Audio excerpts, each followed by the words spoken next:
Uganda okwewola ssente mu Saudi Arabia kitegeeza ki?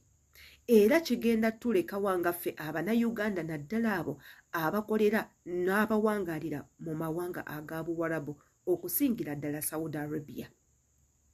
Gwe olowooza ki ku kiteeso kino?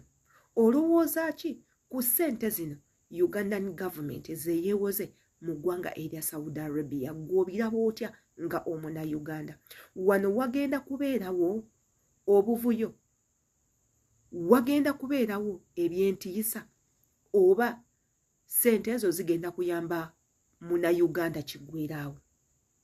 Yenze Sheila Adita nkomyewo n'akatambi kano olunaku olwaleero, era nga nsooka kwebaza abo bonna abalaba obutambi bwange. Mukola ekintu kirungi nnyo.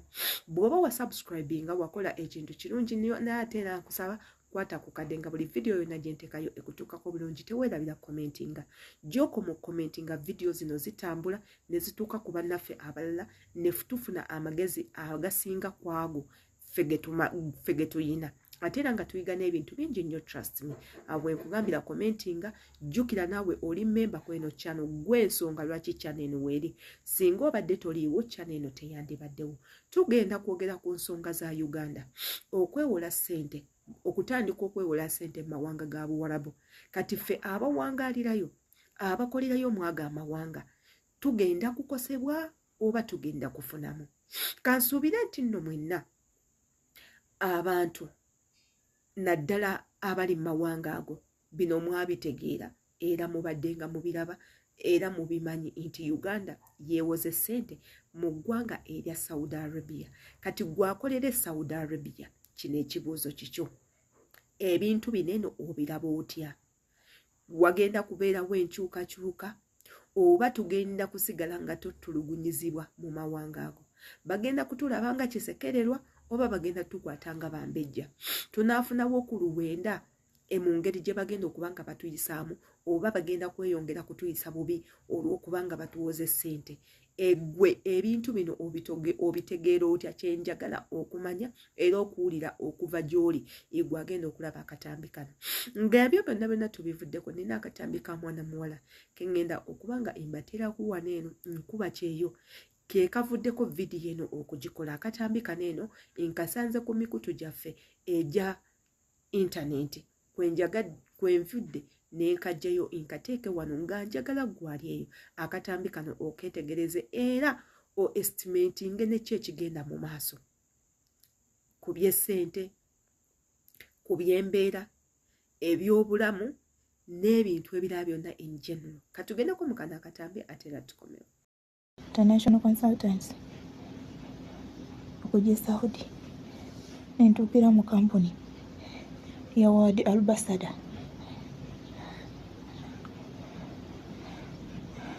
Saba kunyamba nzire waka,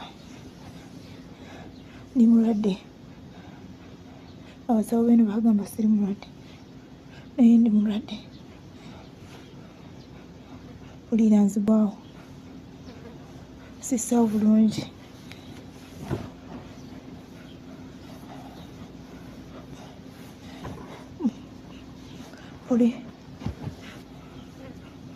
Pulira omutwe gulinga oguwunze.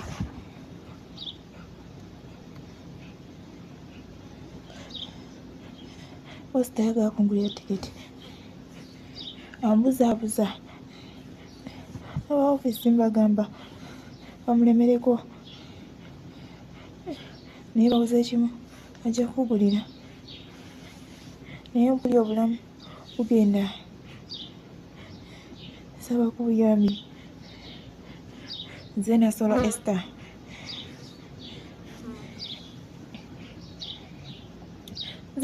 Esther. Enamba yange eri 07 05 905449. Saba ku buyambi bambi asobodde tambuza vidiyo. Saba bunyambi nvire waka fune treatment. Omuka sisa bulungi.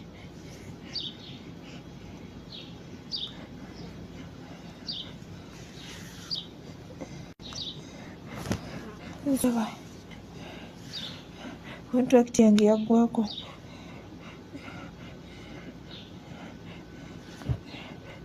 naye bakyagaanye kungulira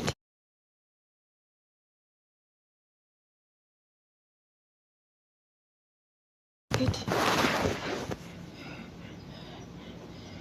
saba akatambi ako kansuubire buli omu akalabye bulungi ate era nsuubira nga bw'omaliriza okukalaba tosigadde kyekimu nga nze ali mu kukola vidiyo eno kati waneeno nze we wali okutya kwange nti we waba nga wakyaliyo embeera bwe ziti mu baana abagenda e Bulaaya okukola olwo we banaaba bamaze okutuwola ssente kigenda kubeera kitya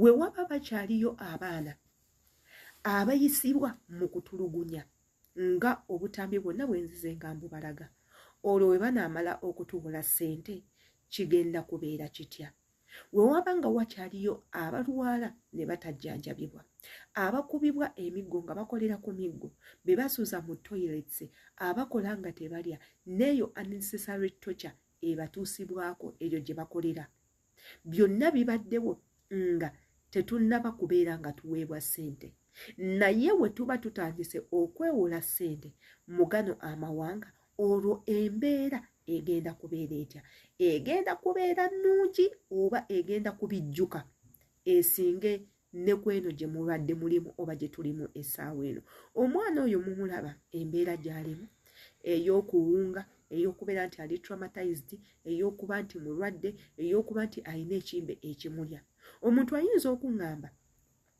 abasawo we baba tebalabye ekimbe ekyo kiyinza okubeera ekyewaabwe kisoboka nti we tuba tuva ewaka ne tusala ne tujja eno tetuzza okulya n'abewaffe tubaleka tebatudde yes tubaleka tebatudde olinga agamba oyo yagenda kukola ki saagala akole njagala akomewo ekyo kituufu kibeerawo oli n'atuula n'agamba nze olw'okuba agenze genda mulemesayo bulemese akomewo waneeno atuule kisoboka oba oli n'atuula n'akusindikira ekirwadde ng'oyo omuwala kyali mu kompleiningako ayina ekirwadde ekimuluma naye ate nga abasawo tebakiraba kisoboka ebintu ebisinga bisobola okuva ewaffe naye wabiba nga bisobola okuva ewaffe ne bikutuusa mu eyo embeera gwe omuntu eyali anyirira n'okenkuka n'oggwaawo nga bakama abo tebannatuuka ku decision egamba omwana ono ayinza okufiira wano waakiri katumukwate tumuzzeeyo ewaka olwo we banaaba batuwoze ssente tebaalinde nga musooke kufa bakomyewo mirambo ebintu bino eno eggwanga lyaffe erya Uganda lyabitunuddemu oba nedda ye mmwe bankuba kyeyo ebintu bino mwabitunuddemu oba nedda bwe muba nga mubadde temunnaba bitunulamu mutandika okuba nga mubitunulamu mulabe nti ssente ezigenda okuweebwa eggwanga lyaffe erya Uganda does this money going to favor you or no era we banaaba bamaze okutuwola ssente waliwo enkyukakyuka oba nedda ebintu ebyo mubitunulemu waneeno nze we mbakubiriza nga Shiladita ne mbagamba bankuba kyeyo bannange mu kifo ky'okudda ku intaneti ne mutandika ng'okuvuma abantu ne mutandika ng'okuwemula abantu ne mweyisa mu mbeera etasaana embeera ebatyoboola embeera ebafuula abagwagwa embeera ebaleetera abantu abalala okulowooza nti temutegeera mwandibadde nga mudisikasinga ku bintu ebiri useful ebintu ebiri important ebintu ebiri educative ebintu ebirina amakulu ebintu ebisobola okukujja mu mbeera gy'olimu ne bikuteeka mu mbeera endala ebintu ebisobola okukuwabula okukujja ku kikyamu n'ogenda ku kituufu mwandibadde nga mudisikasinga ku bintu ebigasa nga bikugasa bigasa abiwuliriza bigasa n'eggwanga dani okudda ku social media okuvuma abantu nze nabagamba you can gain fame